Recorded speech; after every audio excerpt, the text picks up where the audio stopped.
I need you to listen very carefully because what I'm about to tell you is something that could genuinely save your life. And I mean that literally, not as a figure of speech, not to get your attention. Literally save your life. There is a 2-minute habit you can do in your kitchen tonight before your largest meal using something you probably already have at home that research shows lowers blood sugar faster and more effectively than most seniors realize is possible. 2 minutes, your kitchen tonight. And within 4 to 6 weeks of doing this consistently, your A1C could drop by half a point, a full point, even more. Your morning glucose spikes could flatten. That creeping numbness in your feet, it could start to recede. But here's what's going to make you angry. Your doctor knows about this. The research has been published for years. Multiple studies, major endocrinology and metabolism journals, peer-reviewed, solid science. And nobody told you about it. Not your doctor, not your diabetes educator, not your endocrinologist, nobody. Why? I'll tell you exactly why in a few minutes. But first, I need you to understand something about what high blood sugar is actually doing to your body right now, tonight, while you're watching this video, because most seniors have no idea. They think they're fine. They think their pills are handling it, but they're not.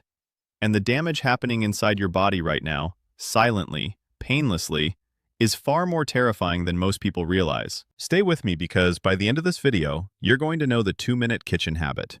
You're going to understand exactly why it works at a cellular level, right there at the muscle membrane, where glucose is either trapped in your bloodstream or finally allowed inside the cell. And you're going to learn something else, something I didn't plan on sharing today, something that could lower your blood sugar even further. A collection of simple kitchen habits that work together so powerfully that some seniors I've worked with have been able to reduce their insulin doses under their doctor's supervision. Not just the 2-minute habit, a whole system, a whole approach. And I'm going to give it all to you today because you deserve to know this. But I'm not going to jump straight to the habit. I'm not going to waste your time. I'm going to start with something that's going to change how you think about blood sugar forever. And I promise you, once you understand this, once you see what's really happening at the level of your muscle cells, your nerve endings, your tiny blood vessels, you'll never look at your glucose number the same way again. Let me tell you about Arthur. Arthur was 68 years old when he failed the foot test. It wasn't dramatic. There was no pain, no alarm bells, just a nurse running a small plastic filament across the bottom of his foot, asking over and over, "Do you feel this? What about now?"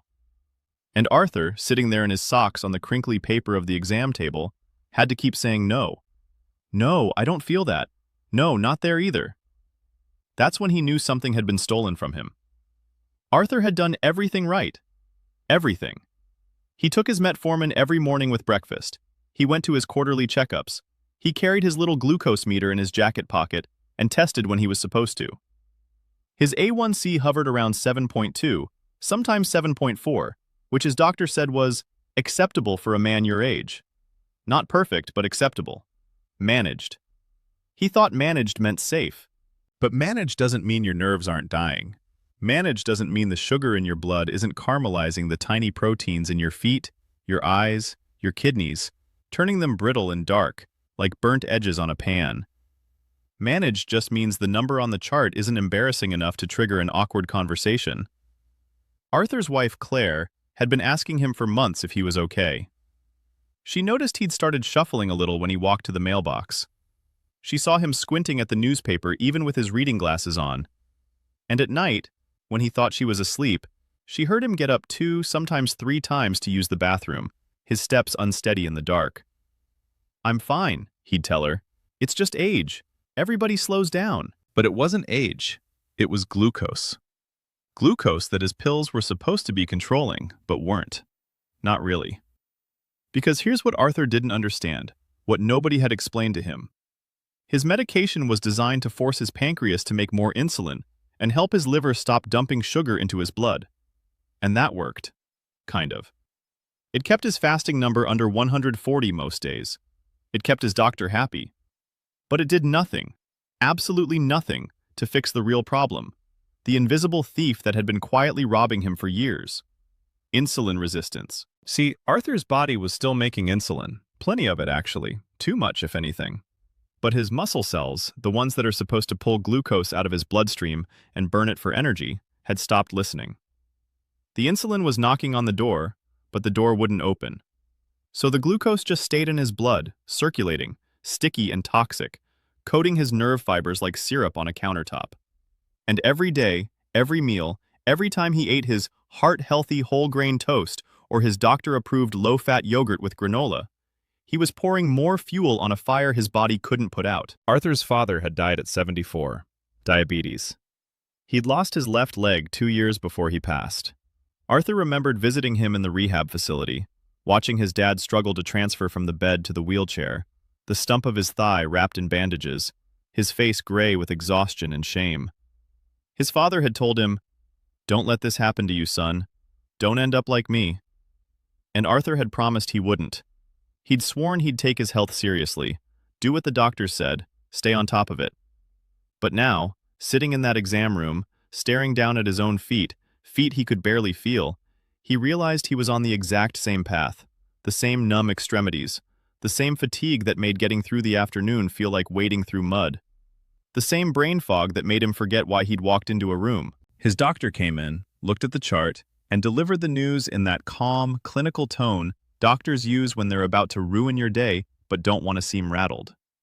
"Arthur, we're seeing some early signs of peripheral neuropathy. It's not uncommon with type 2. We'll need to monitor it. I'm going to add a medication for nerve pain, and we might need to adjust your insulin dose in the evening." More medication, more adjustments, more management. Arthur nodded. He didn't know what else to do. But that night, lying in bed next to Claire, staring at the ceiling, he felt something he hadn't felt in years. Anger. Not at his doctor, not at his body, but at the whole system. The system that had told him to eat more healthy whole grains, while his blood sugar spiked after every bowl of oatmeal. The system that had given him pill after pill, but never once explained why his cells had stopped responding to insulin in the first place. The system that had made him feel like a compliant, obedient patient, while his nerves were quietly being destroyed. He thought about his grandkids. He thought about the camping trip they'd planned for next summer, the one where he was supposed to teach his grandson how to fish. He thought about walking his granddaughter down the aisle someday, if he could still walk by then. And he made a decision. He wasn't going to accept managed anymore. He wasn't going to shuffle quietly toward the same fate his father had met. There had to be another way. Something that actually addressed the root of the problem, not just the number on the meter. Arthur didn't know it yet, but he was about to discover that the answer wasn't in another prescription. It was in his kitchen. It had been there the whole time. You need to understand what's actually happening inside Arthur's body right now. Because once you see it, once you really see it at the cellular level, everything changes. Every decision you make about food, every pill you take, every number on your glucose meter will suddenly make sense in a way it never did before. Here's the image I want you to hold in your mind. Picture a single muscle cell in Arthur's thigh. Just one cell, but multiply it by billions, because this is happening everywhere in his body right now, this very moment. On the surface of that cell, there are tiny doorways called insulin receptors. Think of them like locks. When insulin floats by in the bloodstream, it's supposed to act like a key. It slides into the receptor, clicks, and the door swings open. Glucose, which has been waiting in the blood, rushes inside the cell where it can finally be burned for energy. That's how it's supposed to work. That's how it worked when Arthur was younger, when his metabolism was clean and responsive. But here's what's happening now. The insulin is still there. It's floating by, trying to unlock the door. But the lock is gummed up, corroded. The key slides in, but it won't turn. The door stays shut. And the glucose, all that sugar from Arthur's breakfast toast and his lunchtime sandwich and his afternoon snack, just keeps circulating in his blood with nowhere to go. This is insulin resistance. And it's not some vague metabolic syndrome. It's a physical malfunction happening at the level of the cell membrane. And it's destroying Arthur from the inside out. Now, his doctor gave him metformin, which helps a little. It tells his liver to stop dumping quite so much stored sugar into his bloodstream. It makes his pancreas squeeze out a bit more insulin. But here's the problem. It does absolutely nothing to fix the locked doors. It's like hiring more locksmiths to make more keys when the real issue is that the locks themselves are broken. So what broke the locks? Two things, and nobody talks about this. First, years of eating the standard American diet, the one that's been recommended to seniors for decades. Healthy whole grains, low-fat everything, fruit juice, sweetened yogurt, foods that spike blood sugar over and over and over, every single day, multiple times a day, for years. Every time Arthur's blood sugar spiked, his pancreas had to flood his bloodstream with insulin to deal with it. And every time that happened, his cells got a little more resistant. They started ignoring the signal, like a neighbor who stops answering the door because you've knocked too many times. But that's just the beginning. The second thing, the thing that's truly insidious, is what happens when glucose stays in the bloodstream too long. When it can't get into the cells where it belongs, it starts to react with proteins in your blood, in your tissues, in the delicate structures of your nerves and blood vessels. It's a chemical reaction called glycation, and the result is something called advanced glycation end products. AGEs. That's the acronym. And it's darkly appropriate because AGEs are what age you, what make your body old and broken before its time. Think of it like this. You know what happens when you caramelize sugar in a pan? It browns. It gets sticky. It hardens. That same process, that exact chemical reaction, is happening inside Arthur's body right now.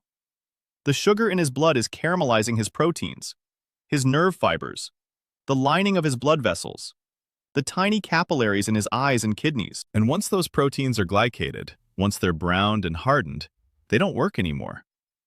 A nerve fiber coated in AGEs can't transmit signals properly. That's why Arthur can't feel the bottom of his feet. A blood vessel lined with AGEs becomes stiff and narrow. That's why his blood pressure is creeping up. That's why his kidneys are starting to struggle. This is the invisible damage. The thing Arthur's doctor calls managed, while Arthur's body is literally being cooked from within. And here's the part that should make you furious.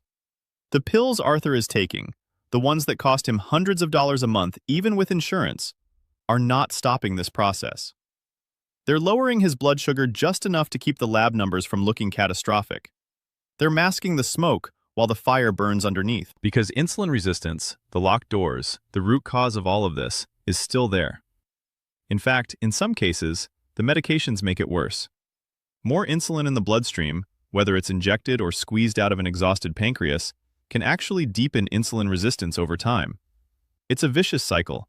More insulin, more resistance. More resistance, more medication. More medication, more side effects, more complications, more decline. Arthur thought he was being treated. He thought managed meant his disease was under control. But the truth is, he was being maintained. Maintained just well enough to keep him comfortable, compliant, and coming back for refills. Now, I'm not saying medication is always wrong. For some people, at certain stages, it's absolutely necessary. But what I am saying is this. If you never address the insulin resistance itself, if you never unlock those doors at the cellular level, you are not treating type 2 diabetes. You're just watching it happen in slow motion. And that's what Arthur was doing. Watching, waiting, declining. Until he learned that the lock wasn't broken beyond repair.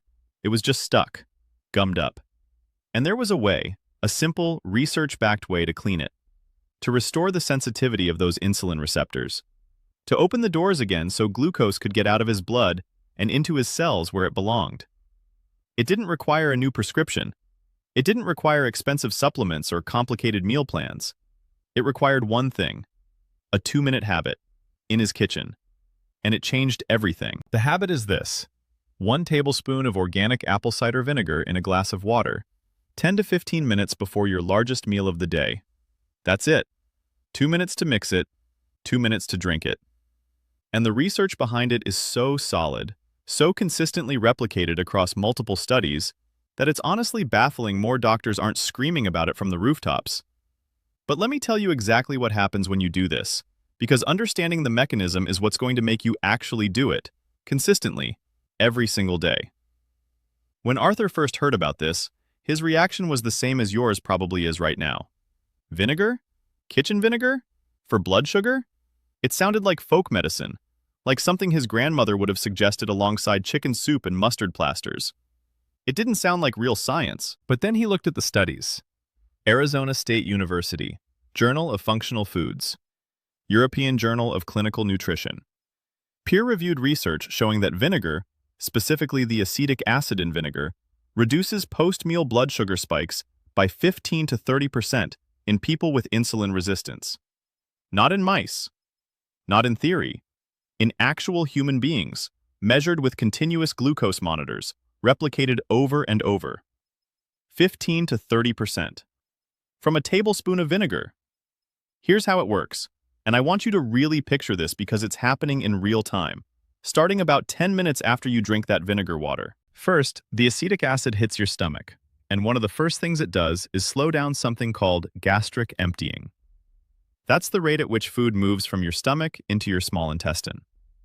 Normally, when you eat a meal, especially one with carbohydrates, your stomach processes it and dumps it into your small intestine fairly quickly. And that's where the glucose gets absorbed into your bloodstream.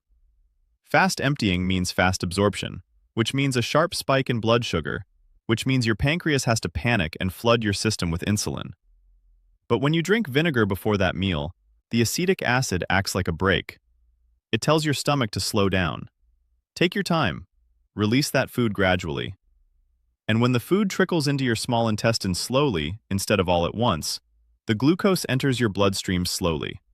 No spike, no panic, no insulin flood. It's like the difference between throwing a whole log on a fire versus feeding it kindling bit by bit. Same amount of fuel, completely different response.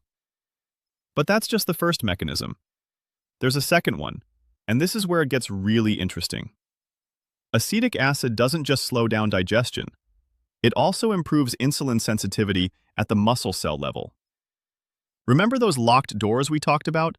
The insulin receptors that stopped responding? Acetic acid helps unlock them. It increases something called glucose uptake in skeletal muscle, which is a fancy way of saying it helps your muscle cells actually listen to insulin again and pull glucose out of your bloodstream. The research shows this happens through a cellular pathway called AMPK activation. You don't need to memorize that. What you need to know is this. Acetic acid flips a switch inside your muscle cells that makes them hungry for glucose again. It's like waking up a sleeping worker and saying, "Hey, there's fuel out here in the blood. We need you to bring it inside and burn it." And when your muscles start doing that, when they start pulling glucose out of your bloodstream efficiently again, everything changes. Your blood sugar drops. Your pancreas gets a break. Your nerves stop marinating in sugar. The whole vicious cycle starts to reverse. Arthur started doing this before dinner, his biggest meal of the day. 1 tablespoon of Bragg's organic apple cider vinegar, the kind with the mother, that cloudy sediment at the bottom of the bottle that means it's raw and unfiltered. He mixed it in about 8 ounces of water, sometimes added a little squeeze of lemon to make it more palatable, and drank it down about 15 minutes before Claire served the meal. It tasted sharp, tangy. Not pleasant exactly, but not unbearable. Like a strong, sour lemonade.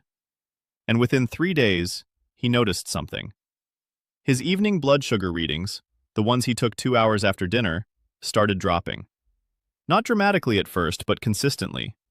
He'd been averaging around 180, sometimes creeping up to 200 on nights when they had pasta or rice. After he started the vinegar protocol, those same meals were landing him at 150, then 140, then one night, 128. He tested his meter twice that night because he thought it was broken.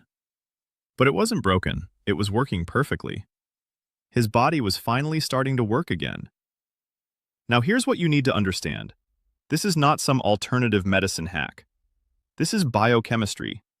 This is acetic acid interacting with digestive enzymes, with glucose transporters, with insulin signaling pathways, in ways that are measurable and reproducible. There are over a dozen studies at this point showing the same results. Vinegar before meals lowers post-meal glucose spikes. It improves insulin sensitivity. In some studies, it even reduced fasting blood sugar the next morning. One study out of Arizona State followed people with type 2 diabetes who drank 2 tablespoons of vinegar before bed. Their fasting blood sugar the next morning dropped by an average of 4 to 6%. 4 to 6% from vinegar while they slept. And yet, when Arthur asked his doctor about it at his next appointment, his doctor shrugged and said, "I mean, it probably won't hurt, but let's not get carried away. Keep taking your metformin." That's the response. After decades of research, after multiple mechanisms confirmed, after countless patients reporting real, measurable improvements. Probably won't hurt. Because here's the thing nobody wants to say out loud. There's no patent on vinegar. There's no pharmaceutical rep bringing lunch to the clinic and handing out samples. There's no insurance code to bill. Vinegar costs $3 a bottle and lasts a month, so it gets ignored, dismissed, overlooked. But Arthur didn't overlook it, and neither should you. Because this 2-minute habit, this absurdly simple kitchen remedy, was the key that started to unlock those doors again. The vinegar was working. Arthur's evening numbers were dropping, his energy was better, and for the first time in years, he felt like he had some control over what was happening in his body. But here's what he learned next, what I need you to understand. One habit is powerful, but a system is transformative. Because the truth is, insulin resistance didn't develop from one bad habit. It developed from years of cumulative choices, nutritional gaps, and metabolic stress. And while the vinegar was unlocking those cellular doors, there were other keys, other simple kitchen-based strategies that could swing those doors wide open and keep them that way. Arthur discovered this almost by accident. He mentioned the vinegar protocol to a friend who'd reversed his own pre-diabetes, and that friend said, "If you're serious about this, you need to add cinnamon." Not just any cinnamon. Ceylon cinnamon. True cinnamon. Most of what's sold as cinnamon in American grocery stores is actually cassia cinnamon, which is cheaper, harsher, and contains high levels of a compound called coumarin that can be toxic to your liver in large amounts. Ceylon cinnamon, on the other hand, is sweeter, more delicate, and has been studied extensively for its effect on blood sugar. The research is remarkable. Ceylon cinnamon contains bioactive compounds that literally mimic insulin. They bind to the same receptors on your muscle cells that insulin does, helping to open those doors and pull glucose out of your bloodstream. In one study, people with type 2 diabetes who took 1 to 6 grams of cinnamon daily, roughly half a teaspoon to a teaspoon and a half, saw their fasting blood sugar drop by 18 to 29% over 40 days. Arthur started adding half a teaspoon of Ceylon cinnamon to his morning coffee. Sometimes he'd sprinkle it on his oatmeal, or stir it into plain Greek yogurt with a handful of berries. It wasn't a burden, it was barely noticeable. But his fasting blood sugar, which had been stubbornly sitting in the 140s every morning, started drifting down into the 120s. Then he learned about chromium. Chromium is a trace mineral that most people are mildly deficient in, especially as they age. And it plays a critical role in insulin function. Think of it this way. If insulin is the key and the receptor is the lock, chromium is the lubricant that makes the key turn smoothly. It enhances what's called insulin sensitivity at the cellular level, making your body more responsive to the insulin you already have. The best food sources of chromium are broccoli, green beans, and barley. Arthur wasn't a huge vegetable guy before all this, but Claire started steaming broccoli with dinner most nights, and he made himself eat it. A cup of broccoli contains about 22 micrograms of chromium, and studies suggest that people with type 2 diabetes who get 200 to 1,000 micrograms daily see significant improvements in blood sugar control. So now Arthur had vinegar before dinner, cinnamon in his coffee, and broccoli on his plate. 3 small changes, nothing extreme. Nothing that required him to eat like a monk or give up every food he enjoyed. But he wasn't done yet. Because Claire, who'd been watching all of this unfold, came across something called the fiber first rule, and it was a game changer. Here's the concept. The order in which you eat your food matters. A lot. When you eat carbohydrates first, bread, rice, pasta, potatoes, they hit your stomach and small intestine with nothing to slow them down. They get broken down into glucose quickly, and that glucose floods into your bloodstream all at once. Spike, insulin surge, stress. But if you eat fiber first, specifically non-starchy vegetables like salad greens, green beans, Brussels sprouts, something magical happens. That fiber forms a kind of mesh, a physical barrier in your digestive tract that slows down the absorption of the carbohydrates you eat afterward. It's like creating a net that catches the glucose and releases it slowly, steadily, instead of all at once. There's a study out of Weill Cornell Medical College that tested this exact strategy. They had people with type 2 diabetes eat the same meal, same foods, same portions, but in different orders. When they ate vegetables first, then protein, then carbohydrates, Their post-meal blood sugar was 29% lower than when they ate the carbs first. Same meal, different order, 29%. So Arthur and Claire started doing this at every dinner. Salad first, or roasted Brussels sprouts, or sautéed spinach. They'd eat the vegetables, take their time, then move on to the chicken or fish, and finally, if they were having any, the rice or potato or bread. It felt strange at first, almost backwards, but within a week it became automatic. And his post-meal numbers dropped again. Consistently in the 130s now, sometimes lower. Then there was magnesium. Arthur's doctor had never mentioned it, but magnesium deficiency is rampant in people with type 2 diabetes. Partly because high blood sugar causes you to urinate more, and you lose magnesium in your urine. Partly because the standard diet is just low in magnesium-rich foods. And this matters because magnesium is essential for insulin signaling. It helps regulate glucose transport into cells, and it relaxes blood vessels, which improves circulation and reduces the stress on your cardiovascular system. Arthur started eating more magnesium-rich foods: spinach, pumpkin seeds, black beans, dark chocolate in moderation. Some nights Claire would make a simple salad with spinach, pumpkin seeds, a little olive oil and lemon. Cheap, easy, delicious actually. And here's what happened when Arthur combined all of this: the vinegar, the cinnamon, the chromium-rich vegetables, the fiber-first rule, the magnesium. His body started to remember what it felt like to work properly. The tingling in his feet began to fade.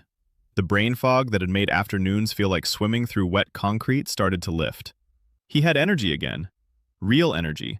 Not the jittery, crashing kind you get from sugar and caffeine, but the steady, sustained kind that comes from stable blood sugar and cells that are actually burning fuel efficiently.